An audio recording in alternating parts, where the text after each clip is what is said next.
it is related to non-performing assets over there. So as per the Reserve Bank of India directives, the banks are to classify their loans as per the standard assets or the performing assets and the non-performing assets. So when the asset is not performing, when it is showing the signs of the irregularity over there, first of all, it turns out to be special mention account. So let me just tell you that we are having a loan account over there, and further it's working very fine. In that case, it will be a standard account. And further, when there are signs of irregularity, what do you mean by signs of irregularity? When the interest part or the principal part are not being paid, then the account shows the signs of irregularity. At that particular stage, the account is classified as the special mentioned account. Just let me write over here, that is a special mentioned account over here. And further, even after the duration when the account was basically classified as a special mentioned account, still the account shows the signs of the irregularity that continues. The account at a particular stage will be basically turned out to be non-performing asset. Okay, so there are three categories in case of the SMA, that is SMA 0. When the irregularity is from 1 day to 30 days, it is SMA 0. And when the irregularity is from 31 days to 60 days, it is SMA 1. And further, when the irregularity is from 61 days to 90 days, it is a case of the SMA 2 over here. Okay, so these are the three categories related to the SMA. And further, after that particular date, after that particular time period, the account will be classified to be as non-performing assets. And further, there are three categories in case of the non-performing assets. One, it is a substandard account category. One, it is a substandard account category, and the second one, it is a doubtful asset category. Second one, it is a doubtful asset category, and third one, it is a loss asset category. Third one, it is a loss asset category. So we are having three categories over here in case of the non-performing assets over there. Now, what is the main purpose of the classification by the Reserve Bank of India? Why did the Reserve Bank of India give the directions related to that the accounts are to be classified into the performing assets or the non-performing assets? The reason is quite simple, because Reserve Bank of India wants the banks so as to maintain the provisions for the same as per the ICAAP. As per the ICAAP norms, as per the IRAC norms, not ICAAP, as per the IRAC norms, that is the income recognition and asset classification norms. So what norms are applicable over there? IRAC norms are applicable, which are basically income recognition, because how we do classify our income, that basically based upon the categorization of the loan account itself. So it is related to the income recognition and asset classification, and also we need to maintain the provisions for the same. So these are said to be IRAC and provisioning norms. These are said to be the asset classification right over here. And further, these are IRAC and provisioning norms. Now, what do you mean by IRAC and provisioning norms? That you need to classify your assets, and further you need to maintain the provisions for the same. So let me just clear you one point, that whether the account is standard account or the non-performing assets, you are to maintain the provisions for the same. Whether the account is performing asset and non-performing asset, the provisions are to be maintained. But as we go through the different stages of the non-performing assets, the provisioning percentage do increase. Okay, so that is the scenario related to it. So we'll be looking into it, that what are the different categories over there, and for what particular time period the account remains in one category and further then transferred to the another one. Okay, so when the account is basically in order, in that case it is a standard account. And when the account is showing the signs of irregularity, the account is mentioned to be as a special mentioned account. I just told you that previously the account is standard account, then the account is showing the signs of irregularity. It is basically SMA account, but it is not basically we classify it as SMA account only, but the provisioning norms that will be applicable during this particular period, those will be as same that of the standard account the provisions were applicable. Okay, so if we say the provisions were applicable at 0.40%, in that case we'll be saying that the provision will be applicable, same provision will be applicable even though the account is SMA account. Okay, and after that, when the account is now turned out to be NPA, the account will first of all become what account? It will become the substandard account.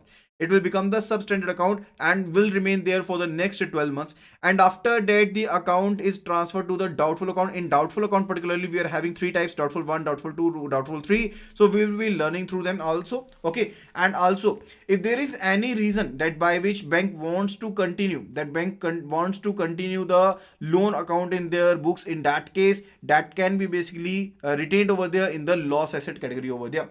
So first of all, let us have a look at the provisioning requirements for the standard assets. So if the loan account is related to the direct agriculture or SME sector, in that case, even if the account is standard asset, the provision of 0.25% of the outstanding balance is to be maintained. And for all the other loans and advances which are not specified specifically, the provision is to be maintained at 0.40%. For the commercial real estate loans, provision at 1% is to be maintained. And further, if the loan is related to CRE, when the loan is related to CRE, the provision of 1% is to be maintained. But if the loan is related to CRERH, that is commercial real estate, residential housing, in that case, the provision is to be maintained at 0.75%. And in the case when the loan is related to the teaser rate housing loan. Now, what do you mean by teaser rate housing loan? That in the initial years, a lower interest rate is charged and then the higher rate of interest is charged. So in case of the teaser rate loans, a provision of 2% is to be maintained. This is the category related to the standard assets only. And after that, it is related to the substandard asset. So when the account is now turned out to be a non-performing asset and it is categorized to be substandard asset, in that case, first of all, you need to understand the concept related to the secured asset and unsecured asset in case of the substandard asset. Because when we will be creating the provisions for the substandard assets, in that particular case, you just need to look into the factor whether the loan was secured loan or unsecured loan. Now, how you'll be basically finding out that the loan was secured loan or unsecured loan? So you must be looking at the factor that what value of security was available when the loan was sanctioned. That at the time of sanction, let us say the case that we are having a loan account where the loan amount was amounting rupees 10 lakh over there, and further over here,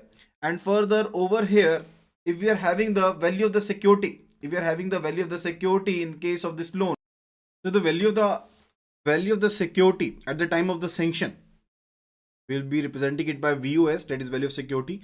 If it is not greater than 10%, that is up to 10%, then the loan is said to be what? That the loan is said to be the unsecured advance.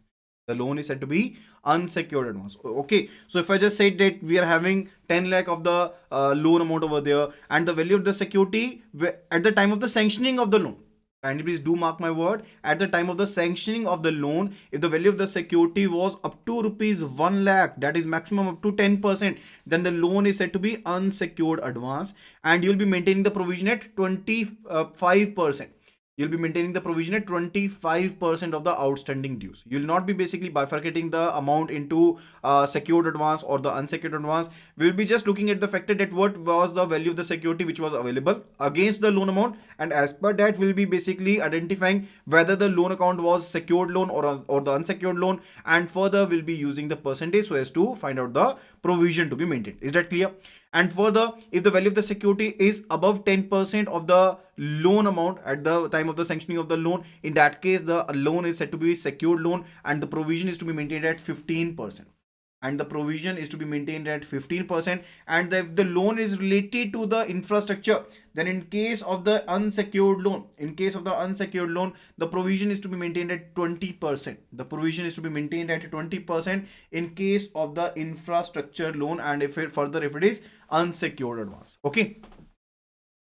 That is a related concept. And further, I just told you that in case of the doubtful category, we are having the further three categories, that is D1, D2 and D3. D1, D2, D3. D1 is basically doubtful 1, doubtful 2, doubtful 3. So when your account turns out to be non-performing asset, it will be there for the next 12 months under the substandard category, and after that it will be basically classified as the next higher category, that is doubtful 1 asset category. Okay, doubtful 1 asset category, and it will remain over there for the next 12 months. And after next 12 months it will be in the doubtful 2 category for the next 24 months, and then it will be for the unlimited time period under the doubtful 3 category. And further, if there is any reason due to which it is required so as to keep the account in the accounting books of the bank itself, in that case it will be classified as a loss asset, otherwise it will be written off. Okay, so what is the tenor? So in case of the substandard asset, it will be there for the 12 months. It will be there for the 12 months, and after that it is will be doubtful 1 asset for the 12 months, for the next 12 months, and doubtful 2 for the next 24 months, and under doubtful 3 after thereafter. Okay, so that is the case over there. And in case of the doubtful asset, when the account is classified as the doubtful asset category, in that particular case you must be classifying the advance as the secured part and the shortfall in security. So for what part of the loan we are having the security, and for what part we are not having security, that is shortfall in security. Is that clear?